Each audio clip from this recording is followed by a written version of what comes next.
السلام عليكم ورحمة الله وبركاته.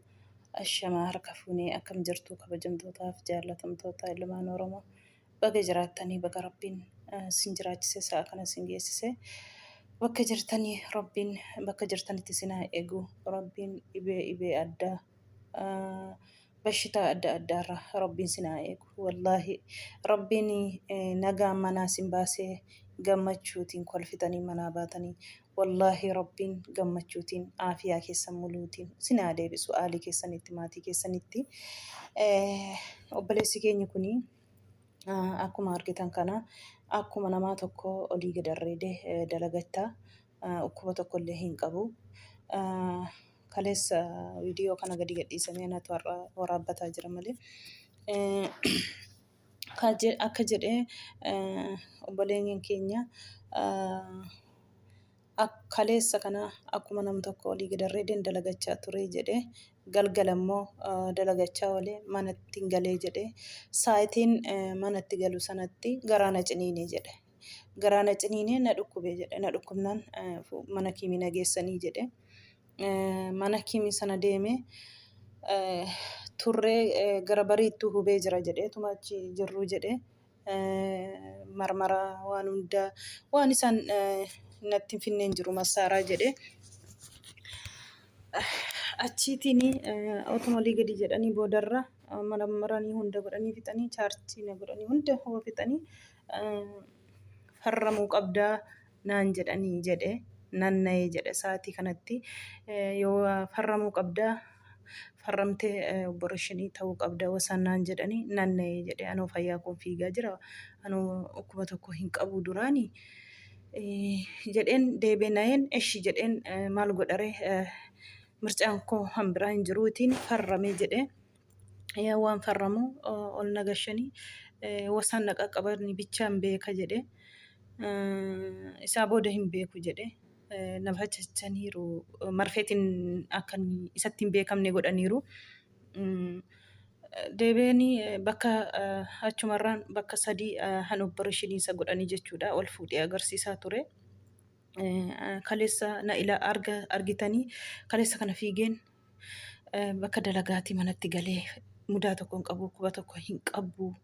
Jedhee akka kanaan kunoo bakka opereeshinii godhanii kana ol fuudhee agarsiise otoo du'allee ta'e jedhe kaleessa eessan jira har'a eessan jira garuu alhamdulillahi ani hin duune lubbuutiin jira otoo du'atees akkasumadha miti maaliif immoo sinitti himuu jira amma sireerra ciisee opereeshinii ciisee maaliif wanta kana sinitti haasaa beektu jedheen wallahi baay'ee tokko nama gaddisiisa dhuguma maaliif kana siniin jedhe mee abbaa keenya haa kabanyu mee haadha keenya haa kabanyu mee warra nuun olii hangafa keenyas haa kabanyu inni hangafaatti akka hangafaatti walaa kabanye maal taa'ee jiraanne amma jirrutti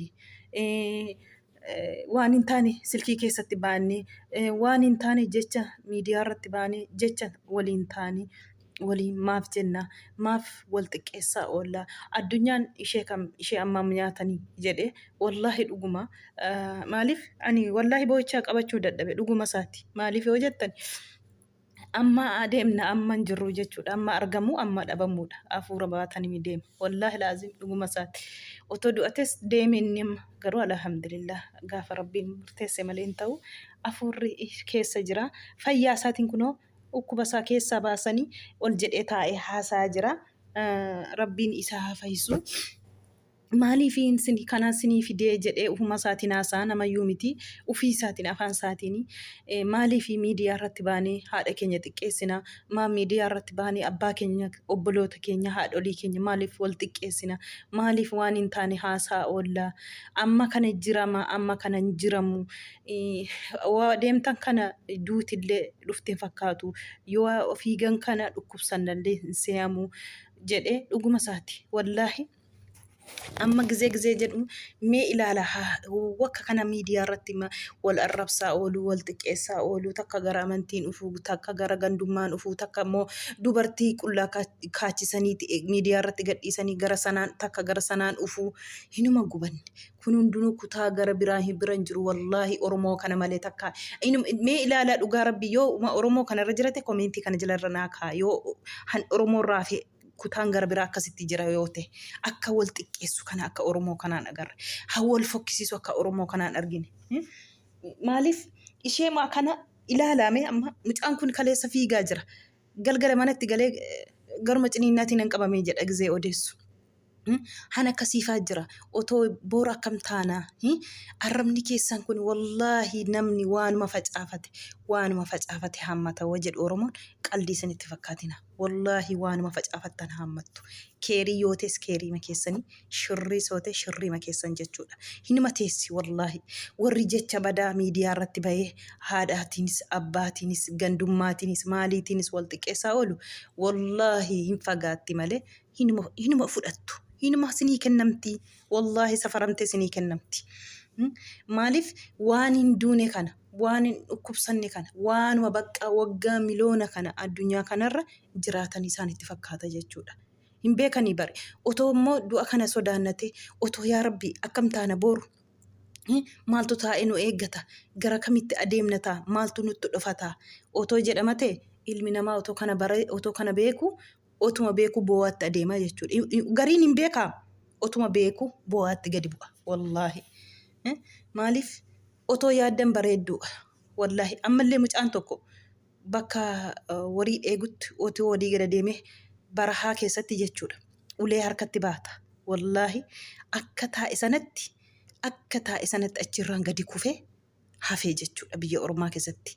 Ilaalame nammeeqa wallaahi alazim hammanaa bayee manatti hin galle nammeeqa hammanaa bayee immoo bosona keessatti karaa irratti irbaata bineensaa kan ta'e anumti biyyoon irra buutee biyyoo maniin abeera goodaatti waraabessi foon nyaattu nammeeqa har'a. Ani irbaata qurxummii ta'e nammeeqa ani irbaata rasaasaa ta'e nammeeqa mee dhiisaa mee waliin nyaatina.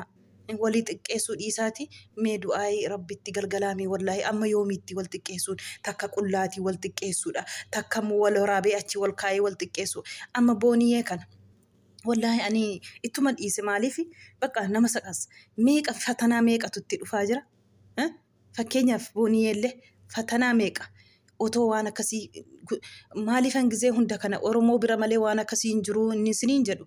Dhugumaan hin jechaa jira bara. Ani kutaa magara biraa barbaadeen dhabee bara. Waan ati hojjettu, waan ati odeessitu, waan ati gootu hunda na bira jira jedhee doorsisa. Maalirraa fuudhama? Otoo wal kafan maal ta'a? Wal kafanani maal ta'a? Badiirraa suuta jedhanii wal gorsatan maal ta'a? Namni hin balleessine hin jira. Yoo namni tokko dogongora kee kana irraa deebi yoo jedhan maal ta'a? Maaliif yeroo hunda kana miidiyaa irratti wal xiqqeessuun? Maaliif yeroo hunda kana namaa gadi wal gochuun? Isa ammam nyaataniif isa kam addunyaa kanarra turtaniif wallaahi rabbiin nagaa masaa nuuf haa buusu wallaahi waan irraa wallaalleerra wallaahi waan zamana kana waan barri fide kana walii wallaallee irraa wallaallee akkasaa wallaallee itti dhiisneerra wallaahi yoo har'a tokko qabbanaa'ee yoo jedhe boru gara tokkoon dhufaa gara amantiitiin dhufaa gara gandummaatiin dhufaa hedduma dhandhu dhabne gubanne wallaahi rabbiin immoo guyyaa tokko dhugaa rabbiin hinuma kakkafalamtii fi dhugaa jeezaan hundumaaf iyyuu wallaahi nama wal nyaachisuu maal amma nama wal nyaachistan kanatti nagaa otoo nama walitti qabdan otoo isa badees isa balleesses isa wallaales isa hundayyuu otoo walitti qabdanii gorsitan namni tokko gorsa sanarraa deebee dhuguma jedhee fudhata. Yoo nam tokko balleesse kuni duubarra ka'ee meeqa ta'eeti gastii banatee har'arraa oolee goorurraa oolee iftaanirraa oolee caffaraa oolee arrabsaati. Yeroo sana namichi sun immoo hancaaluyyuu itti caale isa duraatirrayyuu itti caale.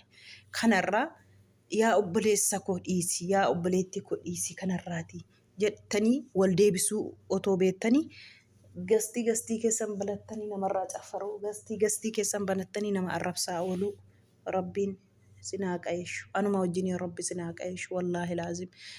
Kanaaf obboleessi keenya kuni akkas jedhee aamsa isaa dabarfatee jechuudha. Adaraa haadha keenya hin xiqqeessinu adaraa abbaa keenya hin xiqqeessinu adaraa warra nuun olii hangafoolii keenya hin xiqqeessinu isa ammam teenya nyaannuufidha. Kunoo otoo du'atee san deemeen jira galgala ol galee manatti jedhee aamsa isaa mana hakiimii keessa taa'ee dabarfatee jechuudha. Kana maaltu dhagaare eenyutti himama? Oromoon gurran qabu asiin fuudhee asiin hin galaasaa'u isa kamitti himama. Anoo tokko faana dhibu wallaahi hani nama jedhee ba'ee tokko giseen taa'ee nama gaddisiisu of jijjiiruu manaa bahee moo uummanni gandummaa fi wayin immoo silkiima kana argadhe jedhee ertannitiin kun itti tollaan arbaa shiriinsaa liibirraa iyyaa oolaa arbaa shiriinsaa nama xiqqeessaa ooluun.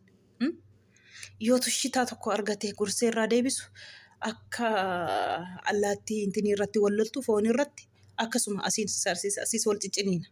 Amma akkuma wal goote amma allaattii wal saamuuf foon wal tuttumatti miti akkasuma wal nyaatti. Wal gorsitee wal deebisuu hin beektu. Isirraa deebi jettee waliin dhageessu walii dhageettii hin qabdu jechuudha hundi isheetiyyuu. Rabbiin wallaahi fatanaa manutti fidee musiibaa gadi nutti dhufaa jiru kana rabbiin ol nurraa qabu wallaahi fatanaa karaa hundaatiin fatanaa karaa adda addaatiin dhufu waan hundaanuu rabbiin danda'an wallaahi rabbii ol nurraa haa qabu. Obboleessa keenya kanallee rabbiin afiyyaa isaatti isa haa deebisu madaasaree rabbiin haa godhuu fi du'aayii godhaa fi wallaahi du'aayii godhaa fi rabbiin si haa fayyisu jedha. Du'aayii godhaa rabbiin du'aayin hanirraa taqabbalamtu rabbitu beeka. Abbaarraa taqabbalamu hin jira wanta ta'eef akka viidiyoon kun dhufee simbira gahetti obboleessa keenya kana rabbi si haa fayyisu jedha. Siniin jedha hunda keessaniyyuu nagaan baatanii nagaan galuu rabbiin sinii haa taasisu manaa ba'u malee akka galmi ofii hin beekamu. Kanaafiyyuu waan namatti dhufus waan nama mudatus hin beekamu. Otoo kana dhiisnee wallaahi toobonnee gara rabbii keenyatti galgallee bareedaa ture. Arraba namaallee nama xiqqeessuu irraallee waan hundaarraayyuu otoo of qoxxoomne maal ta'a? Otoo baranne maal ta'a? Eessa dhaquuf hin ta'a? Kamantaa boru duduuba koo maaltu jira laata? Maaltu na eeggataa laata? Otoo jedhame maal ta'a? Bareedaadha otoo kana assabanii kana assabu hin jiru namnoo anuun beeku wallaahi waan dhufaa jiru wanuma nama sodaachisaa jira. Wal dhageettiin dur yoo ulamoonni gadi ba'anii waa dubbatan wallaahi hin sodaatu hin dhaga'uu fi ni kabajuu jechuudha. Amma ulamoonni yoo gadi ba'anii dhiisaa akkasin ta'ina dhiisaa waliin arrabsiina dhiisaa gandumbaan dubbatina dhiisaa waliin nyaatina yoo jedhani mataa ustaazaa gadi galgalee boru irraa sirbamaa oolaa boru arrabsamaa oolaa haati isaallee naftuu jechuudha. Achi yoo darban immoo dhaqaniitii du'aa boolla keessaa hunaananii fidanii mataatti galgashanii nurra sirbuu jechuudha. Yoo immoo ka'anii amma sheekonni qeesonni illee akkasuma gadi ba'anii dhiisaa nuti tokko oromummaa walitti qabna nuti dhiigadha yoo jedhanii dubbatanis waa biraa innis boru gadi galgashamee mataatu irraa sirbamaa jechuudha. Garatti deebinuu dhabne wallaahi garatti deebinuu dhabne silaa hannar namarra beeku tokko jabaa ofii qabane yoo nama gorsu yoo dhagaani maaltu namatti hir'ata. Kabajaadha malee salphina miti. Gorsa yoo dhagaani kabaja malee salphina miti. Gorsamuun kabajaadha salphina hin qabu. Otoo immoo beekanii dhiisuunis immoo ulfina malee salphina miti jechuudha. Maaliif wal dhaga'uun dhibuun baay'ee tokko ulfaatee jira. Wal dhageetti eddee dhiisee Oromoon qaata wallaahi laazim. Eddee wal kabajuu dhiises qaata. Mikinaan isaa immoo edduma tukiin kun banamee biyya bu'eetiitu namni wal kabajuu dhiisee jechuudha. Hafeema wal kabajuu walii dhaga'uun wal sodaatuun hafeema dura ustaazii maannaan jedha yoo arganii jedhama miti hundumtuu miidiyaa kana fayyadama. Namni amma isa jedhu hin jiru. Namni amma kanatti wallaahi wajjiniin gastii galee faati yaani arrabsu baay'eetu jira bara. Ijoollee musliimaa ta'anii ustaazootumaan arrabsan baay'ee jira gastii galanii jechuudha. Wallaahi an ustaazaa xiqqeessan baay'ee isaanii jira jechuudha. Rabbiin otoo waa eenyummaa ofiifis kabajaa qabaatanii amantii ofiifis otoo kabajaa godhatanii maalumaaf idduma fe'etu kabajaan ulfina malee salphina miti. Otoo kabajaa walii goone otoo kabajaa godhanne bareeda ture. Rabbiin immoo gooftaan immoo wallaahi laazim nama waan hin taaneef hojjetee fuuldura isaa dhufu rabbiin nu taasisiini. Waan gaariitiin rabbiin fuuldura isaa akka dhaabannu nu haa taasisu wallaahi laazim. Waan hin taaneen fuuldura isaa rabbiin nu geessini. Rabbiin badii keenya hundaa nuuf haa dhiisu. Akka nuti akka gocha keenyaatiin nu balleessin rabbiin. Gochi keenya badaadha. Ilaashii keenyas badaadha. Garuu rabbiin akka sana nu taasisi wallaahi. Akkasii rabbiin mucaa kanallee haa fayyisu obboleessa keenya kana mee du'aayii godhaafi isiniin jedha.